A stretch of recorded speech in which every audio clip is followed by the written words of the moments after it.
far western Texas out towards El Paso as well. Could see a few isolated severe storms. Then into Saturday and Sunday, the upper level takes over. Central Virginia Blue Ridge, Clark.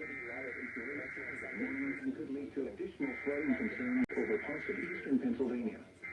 The last day of May on Saturday will be breezy and noticeably cooler with rounds of showers and possibly a gusty thunderstorm. Overnight, things mostly calm down. Definitely walking areas back towards far western Texas. The National Weather Service has issued Tornado Watch number 348, effective until 8 p.m. This watch includes the following counties. In Virginia, Clark, Frederick, Page, Shenandoah, and Warren, and the Virginia independent city of Winchester, and the following counties. In West Virginia, Berkeley, Hampshire, Hardy, Jefferson, and Morgan.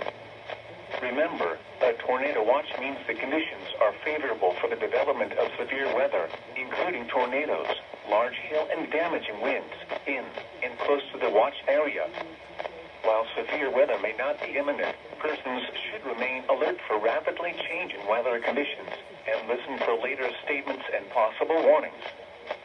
Stay tuned to NOAA weather radio, commercial radio and television outlets, or internet sources for the latest severe weather information.